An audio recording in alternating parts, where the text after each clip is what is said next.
Hi, and welcome to anyone who is watching this live or watching this recorded. I'm sure lots of you will be very busy, but I'm hoping you'll get to watch this in the recorded version if you haven't got an opportunity to pop here live. So in case you not quite sure who I am or why I'm popping into your inbox, I'm Victoria and I'm the founder of Emerging Parent, and I'm a child psychiatrist. I still work and I'm also a parent coach, and I really love to share any kind of information that I have with parents just to make your lives a little bit easier really.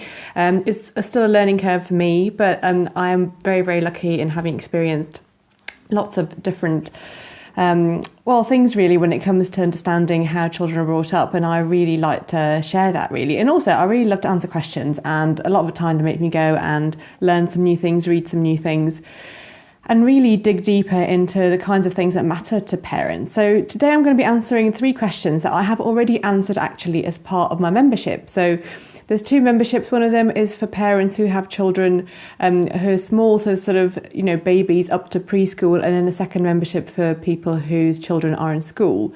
And during those memberships, people can put in questions, and I go on and live and answer them in the same way that I do here. And I thought it'd be really good to share 3 that I don't know, my favourite questions, I guess. And I'm going to be doing a similar live in a couple of weeks' time where you can actually put questions in and I'll pick 3 to answer. So I'll put a link to the form to do that. They're completely anonymous, so you can just post the question to me. I won't have your email or anything like that. They're completely anonymous, but I'll look at them and I'll pick 3 to answer, and I'll do that in a couple of weeks' time. So if you fancy that, look out for the link in this video. So the first question that I said I would answer, it was all about baby sleep really. And the main thing being, should you really make an effort to put your baby to sleep kind of more when it comes, this came from a parent whose baby was about 6 months, and they just wanted to know whether it was okay to kind of constantly pick them up and put them to bed with them, as is often the case. Kids often aren't sleeping through the night at that time, and either whether you're co-sleeping or whether they, you're putting them to bed at night and then you're having to pick them up and you put them into bed. And really, does it matter? Does it matter if you end up with them in your bed more of the time than not? And I think that's what this parent wanted to know. I think they were feeling maybe like just quite fed up really of having to do that all the time. And I can totally relate to that, because certainly my daughter was a non-sleeper, and even though I tried very hard to put her into bed, often she would end up in my bed halfway through the night because she'd woken up and I'd need to feed her, and then I just never bothered to put her back in because it was actually really, really difficult for me to be getting up several times a night to keep on doing that. So I think this parent was basically saying, is this a bad thing? Do I have to try harder? Should I make more of an effort to make sure that my baby stays in the bed? So I wanted to go and have a look at that actually. When I got asked that question, I didn't just want to answer it straight away. I wanted to have a look at what the evidence says, because certainly my understanding was, hello for the people who've come along. Certainly for my experience was really that, my daughter, she really didn't sleep at all, but then eventually she did start falling asleep. And it was really interesting to see that actually just happened suddenly. There was absolutely nothing that I was doing differently. Like 1 minute she wasn't sleeping at all, and then the next minute she just started to sleep. It wasn't anything that I did differently. So my experience was, and certainly what I understood from child development, was that basically they don't sleep, they get to a point and then they start to sleep all on their own. It's like their brain has reached the right milestone of development, and this happens differently at different times. And when I looked at the evidence, what it really showed is that sleep improved quite a lot in the first 3 months, in terms of how many awakenings they had, but really quite often after 3 months and up to 12 months, there wasn't necessarily a huge improvement in how frequently they woke up, which was really interesting. I think parents expect it to kind of be quite a linear thing for them to just, wake up less as they get older. But it's not. There's a big improvement in the first 3 months when their sleep is getting organised, and then actually after that it takes a little bit longer for it to improve. And certainly 12 months old apparently still wake up about 0.5% of the time, so they can self-soothe about 50% of the time, and then they don't self-soothe about the same. So they still will have quite a lot of night wakenings, and that's really quite normal. This came from very interesting research where they looked at actually how good kids were at self-soothing, when they were babies. So it was really, really interesting. And I looked into whether, does it matter, if babies are better at self-soothing, why was that? Was that because parents had got better at putting them into bed and, not taking them out of bed? Because I think this is what parents are often told, that if you keep picking them up, you keep putting them to bed, they'll just get used to that, and they'll just keep, they'll keep waking up all the time and they won't get used to sleeping.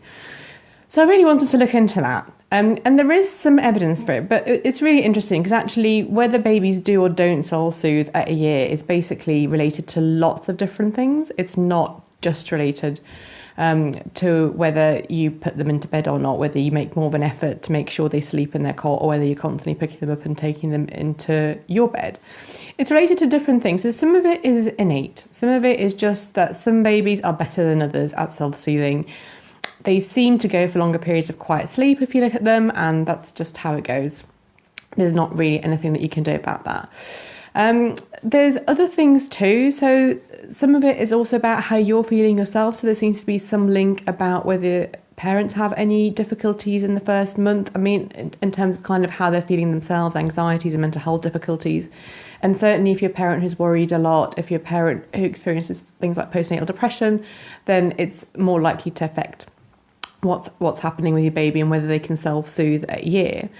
But what was interesting is, as I said, there is an element, and it's at 3 months. It's whether you are leaving your baby to try and fall asleep in their crib at 3 months that seems to make the difference. So it seems to be that kind of that very early phase when they're still learning to fall asleep. If you do just wait that little bit longer to allow them to self-soothe, then it does seem to affect whether they can self-soothe later on at about a year. So there is an element where that, where that is true, that there is some evidence that doing that early on will help. But by the time they're 6 months, allowing them, making them sleep in their cot doesn't seem to have such a big effect really on whether they self-soothe kind of later on.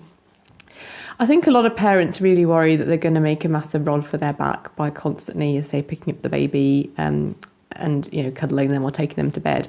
But that's not actually necessarily the case. And as I said, this particular study just looked at self-soothing at 12 months, and still, as I said, half of the time babies weren't really able to self-soothe, even when parents had made an effort to leave them in their cot and to, not rush straight to them and do all of those things. There was still quite a number of babies that, just woke up and wouldn't be able to self-soothe. So it's not just related to that. And I don't think as parents you should sort of feel guilty or worried about that.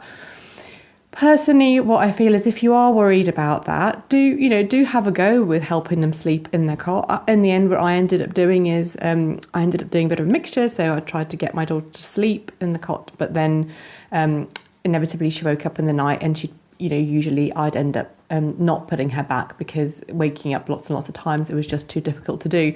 But there's all different things you can do, and if you do want to be quite strict about it and keep bringing them back, you can.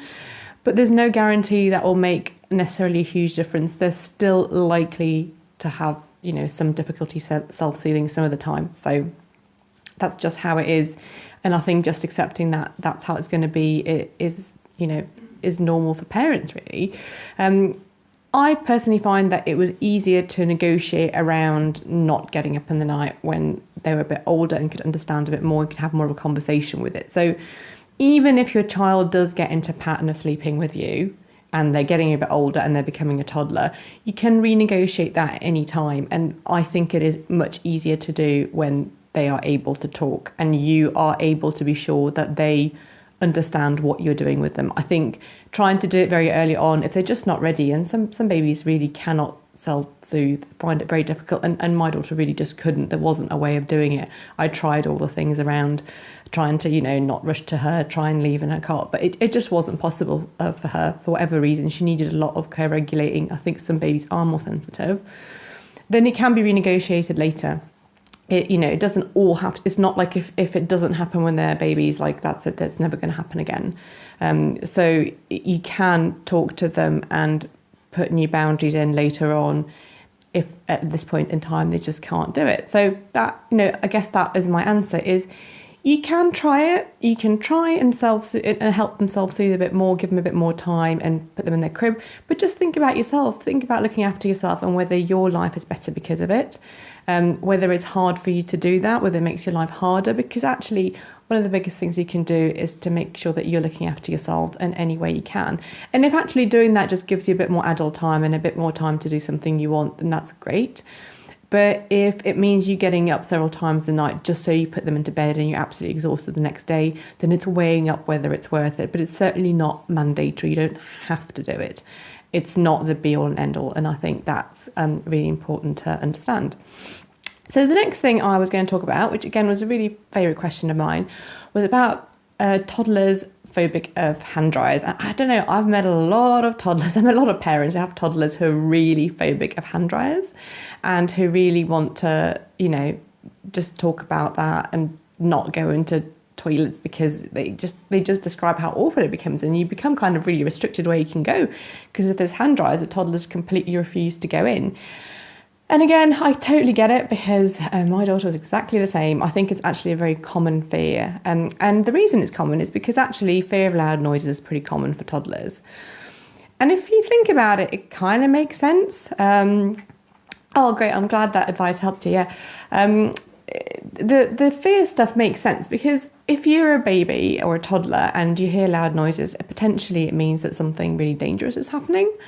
And you kind of want to be aware of that. Basically, our brain is primed to be scared of something. So our brain is primed to be scared of loud noises, to be scared of spiders, for example, because they're potentially poisonous, and snakes. That's why so many people are scared of them, scared of big animals and things like that, because they could harm us. So in an evolutionary sense, it makes sense to be scared of some things. And for toddlers, it completely makes sense to be scared of loud noises.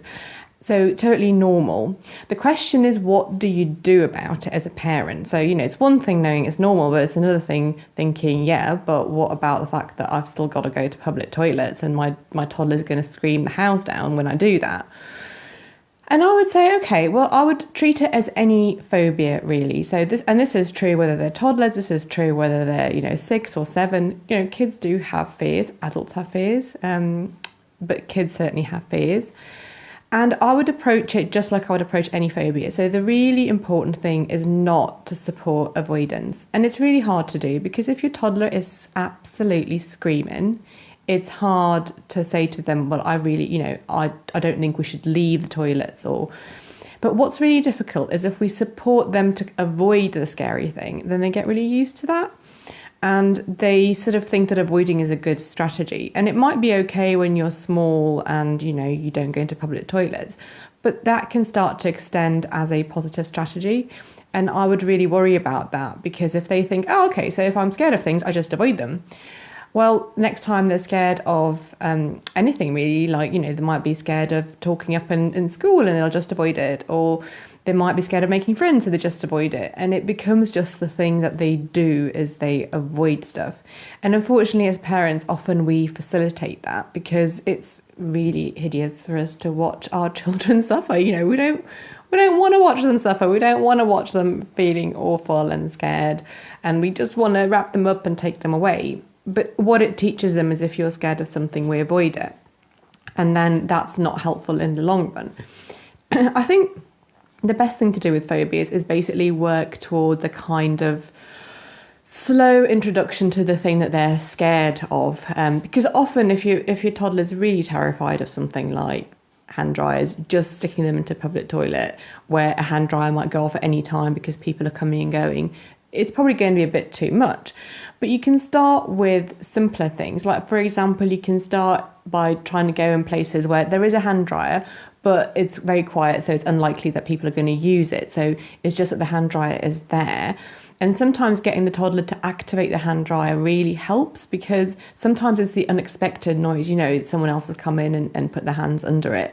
Whereas actually when they start to do it themselves and they have some control over eliciting the noise, that can help them overcome some of the fears around that. So in fact, that's kind of what I used to do with my daughter, is I used to try and get her to places where I knew that wouldn't be very busy, but where there would be hand dryers, and I'd get her to put them on so that she had a sense of control over it. And I would kind of go in those stages and build up towards being able to go into any public toilet, really, where hand dryers could go off at any time. The next step might be that you set off the hand dryer when she's expecting it. And then it kind of builds up in that way. But, and your toddler's going to really struggle with that. And it's going to be hard to explain to them why you're doing that, why you're not just wrapping them up and taking them away. So it is something you have to do in a very gentle way. But I think ultimately, avoiding avoidance, I know it sounds a bit strange, but that's what it is. You're trying to not show them that avoidance is a really great strategy, because avoidance isn't a great strategy. Avoidance is unfortunately something that leads to very restricted, your life getting more and more restricted, because before you know it, if you're avoiding public toilets, you might start to avoid toilets in school, for example, and it might just spread, and that can be really restricting. So any kind of phobias that children have, people have phobias, and whether you work on them or not is up to you. But I think ones that affect whether children can go out, whether they make friends, whether they socialise, they're really worth working on. It takes a bit of time. It's quite slow sometimes. But I have to say, small children tend to learn fairly fast, tend to be faster than trying to do it with adults. And often it's about our own ability to control our feelings, because when we see our children distressed, it's really difficult and awful. And I think sometimes it's about us regulating our own feelings, because our child will be picking up if we feel stressed. If them screaming in a public place makes us stressed and we just want to whip them away. So actually really working on our own, regulating our own emotions and being ready for it, being a battle, being ready for it. People may be looking at us, being ready to just handle them screaming and going, yeah, well, that's going to happen, but this is really important, and we're not going to avoid things, because that's not how it works. So that was my main advice to the parent who asked that in one of the memberships is, avoid avoidance and build up to doing those things, but in a way that feels manageable. And then the last question came from the school group, and it was all about social media. And it was a really good question, actually. I really liked it. And it was from a parent whose daughter really wanted to have Snapchat. And she's 12, and she said, I really want to have Snapchat. Everyone in school has it. And I have to say that even younger children, children who are 8 and 9 and 10 will quite often come and be like, everyone's got this thing, and I want it, and I want a phone, and I want this app on it, and everyone's using it, and I feel really left out. And again, kind of when I heard that intrinsically, I was a bit like, is that actually true? So I went away and did a little bit of research, and some really interesting research that's been done. It's like a survey looking at the use of social media in teens, and well, actually it's children from the age of 5, I think. So it's looked at how it's changed, it looked at what the patterns actually are. And if you look at 12-year-olds, about half of them have a social media account. And actually it drops off very steeply before, so 11 and 10-year-olds, it's much less than half that actually have any social media accounts. So if you do have a fairly young school child, who's maybe 7, 8 or 9 coming to you saying, oh, my friend's got an account, that's probably not true. They've probably got one friend or one, person in school who is a bit, who thinks they're a bit cool, and they've got an account and they tell everyone about it. But the reality is that actually, even at 12, only half of kids have a social media account. So if it was me, I would counteract that. And, if my child was saying, well, everyone's got them, say, well, actually, I don't think that's true, because certainly that's not what the statistics say. And the second thing that I guess I advise as parent is that actually all social media apps have an age limit of 13, and there's a reason for that. So it's not arbitrary. One of the reasons it's 13 is it's all about, I guess, the logic that children develop. And children, and as they're going into the teenage years, they start to develop better critical thinking. And sort of by the age of 11, 12 and 13, they start to be able to think more critically about what they see in front of them. But even so, actually, when they looked at, 12 to 15-year-olds, they still had some limitations on how they can appraise things, whether they can appraise what they see well or not.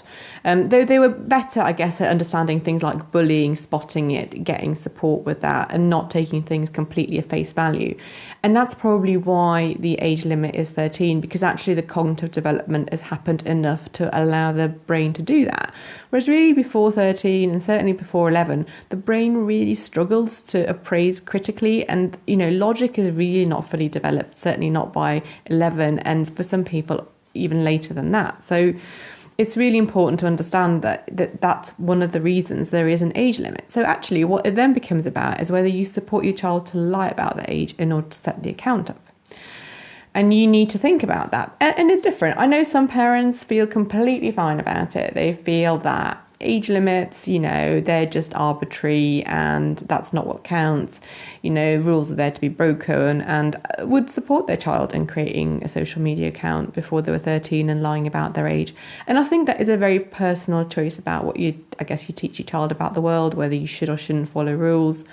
And you can do that. I wouldn't personally, I don't think I would do that. For me, I think, I have a different value, I guess, around understanding that some things are there to protect us, and that I wouldn't encourage my child to lie about their age or to lie about anything really to get what they want. But as I said, I think that's a very personal choice. But for me, that's what it's about more.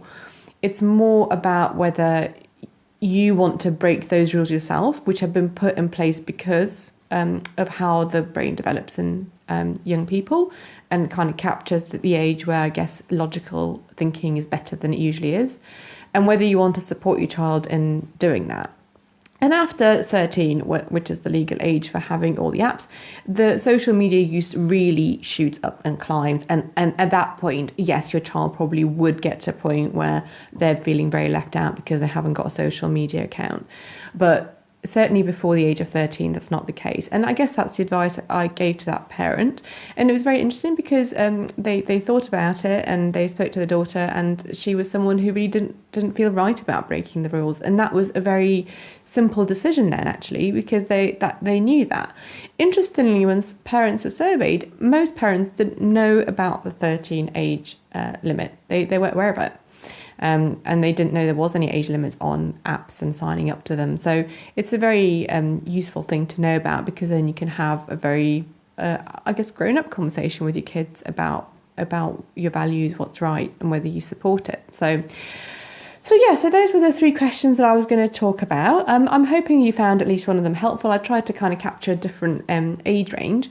But if you're listening and thinking, I would really love to know about this, I'd really love this particular question to be answered, please, just click on the link that I'm going to pop on here. Put your question down. I'll have a look at all the questions. I'll pick 3 to answer in a couple of weeks' time. So look out for that live, because I really like sharing kind of information, knowledge. And I love to go and read up on things that I sort of know, but I want a bit more information for. I find it a lovely challenge to do that. So please do put your questions in. I'll have a look at them. It would be really great if I could have them in earlier, so it gives me a bit of time to think whether I need to go and do a bit of reading and find the right information, so I can get it to you in a way that kind of works for you, really.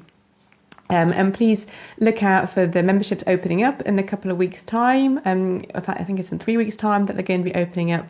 There's lots of things that I have added onto them. There's lots of things I've created myself, lots of content I've created myself, and I've also been doing lots of wonderful videos with other professionals who I worked with, whose opinions and thoughts I really value about parenting, and who bring really different sides to it, who look at parenting, child development in different ways. So I really love that you can have different views on actually what works, and as a parent you choose what works for you, which is exactly what I did.